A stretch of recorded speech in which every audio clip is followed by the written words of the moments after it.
ಆವಾಗಳು ಎನ್ನ ಮನ ಉದರಕ್ಕೆ ಹರಿವುದು, ಕಾಣಲಾರೆನಯ್ಯ ನಿಮ್ಮವನು, ಭೇದಿಸಲಾರೆನಯ್ಯ ನಿಮ್ಮ ಮಾಯೆಯನ್ನು.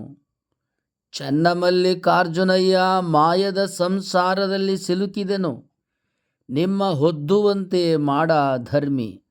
ಅಪೂರ್ವವಾದ ಅಕ್ಕ ಮಹಾದೇವಿಯರ ವಚನ ಇದು. ಅಕ್ಕ ಮಹಾದೇವಿಯವರು ಯೌವನದ 18ನೇ ವಯಸ್ಸಿನಲ್ಲಿದ್ದಾರೆ. ಓಂಕಾರ ಶೆಟ್ಟಿ ಲಿಂಗಮ್ಮ ತಂದೆ ತಾಯಿಗಳು ರತ್ನಪಡಿ ವ್ಯಾಪಾರಿಗಳು. ಉಳುತಡಿಯಲ್ಲಿ ಲಿಂಗಭಕ್ತಿ ಇಷ್ಟಲಿಂಗ ಪೂಜೆಯಲ್ಲಿ ಇದ್ದಾರೆ. ವಯಸ್ಸಿಗೆ ಬಂದಂಥ ಪೂರ್ವ ರೂಪವತಿಯಾದ ಮಹಾದೇವರನ್ನು ಲಗ್ನ ಮಾಡಿಕೋ ಎಂಬುದಾಗಿ ಒತ್ತಾಯ ಮಾಡ್ತಾ ಇದ್ದಾರೆ. ಇಂಥ ಸಂದರ್ಭದಲ್ಲಿ ಇಷ್ಟಲಿಂಗವನ್ನು ಕರಸ್ಥದಲ್ಲಿ ಇಟ್ಟುಕೊಂಡು ಅಕ್ಕ ಮಹಾದೇವಿಯವರು ಚನ್ನಮಲ್ಲಿಕಾರ್ಜುನ ದೇವರಲ್ಲಿ ಭಿನ್ನವಿಸ್ತಾ ಇದ್ದಾರೆ. ನಾನು ಚನ್ನಮಲ್ಲಿಕಾರ್ಜುನ ದೇವರ ಅನುಗ್ರಹವನ್ನು ಪಡ್ಕೊಳ್ಬೇಕು ಅಂತ ಭಕ್ತಿ ಮಾಡ್ತಾ ಇದ್ದರೆ, ಈ ದೇಹ ನನಗೆ ಹಸಿವೆ ಆಗಿದೆ, ಊಟ ಕೊಡು ಅಂತ ಇದೆಯಲ್ಲ, ನಾನು ತಂದೆ ತಾಯಿಗಳ ಅಧೀನದಲ್ಲಿ ಇರುವುದರಿಂದ ಅವರು ಲಗ್ನ ಮಾಡ್ಕೋ ಅಂತಾರೆ.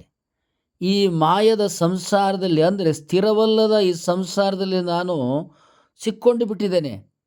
ಅಚಿರವಾದ ಈ ಜೀವನದಿಂದ ಚನ್ನಮಲ್ಲಿಕಾರ್ಜುನ ದೇವರೇ ನಿಮ್ಮನ್ನು ಪಡೆದುಕೊಳ್ಳುವ ದಾರಿ ಯಾವುದು?